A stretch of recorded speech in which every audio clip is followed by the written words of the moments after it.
Hey folks, welcome back to Rugby Ascendant. This is Chris in Leesburg, Virginia, where the Nicklin Free Jacks just took out Old Glory DC. In a game, it looks like it was a pretty big difference, but it was pretty tough there. Wian, Conradie, how hundred? Gaan goed, dank je. Oh, excellent. So, for my South African audience, you got a try there in that, didn't you? Right there under the post. Yeah, I scored one in I think the first half and one in the second half. Oh, you got the one in the second half? Yeah. Must have been when I ducked out to get the tripod. So congratulations, you got a brace of tries today, well done. What's it like for you playing here in the US as opposed to playing over in South Africa? Oh, it's awesome. Like ever since I came here in 2021, I think the environment's just been great. Being around people that's looking after you and caring about you, it's been unreal for me to like get into an environment where myself and my wife just feel welcome. We feel part of the family. It's been an unreal setup. The club's been looking after us for the whole time.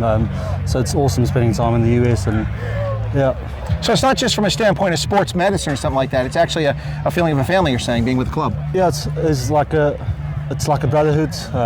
You brothers on the field, and like when you're off the field, you get around the boys. A couple of nights out, not too heavy throughout the season, but yeah, I think that's all part of it. Like building that sense of camaraderie and amongst the team, whether that's on the field or off the field. Well, there's still a few games to go in this season, but at the moment in the Eastern Conference, it looks like the Free Jacks are the class of the conference for the moment. Not that you guys want to get cocky or anything, but are you already looking ahead to the playoffs, or are you still building towards that? Not at all. We know we've got a big block coming up.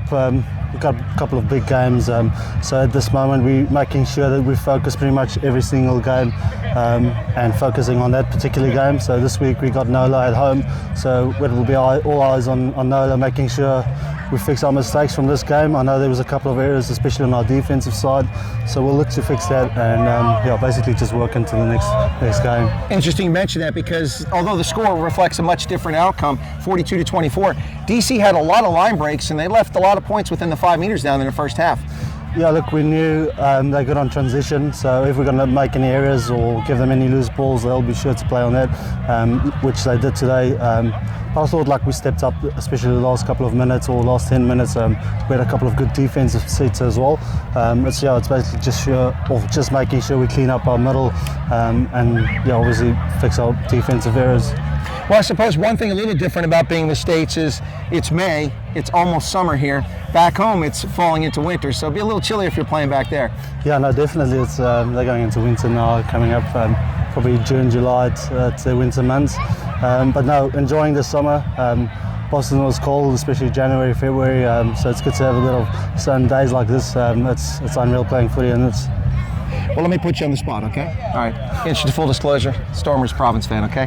All right, so since the 80s. All right, well, they weren't the Stormers then, but they were Province. So, URC Championship, 2 weeks, 27 May, DHL Greenpoint Stadium, Mother City, Cape Town. Any predictions? You want to put yourself on the line there or no? I'll go Stormers. Oh, there you go.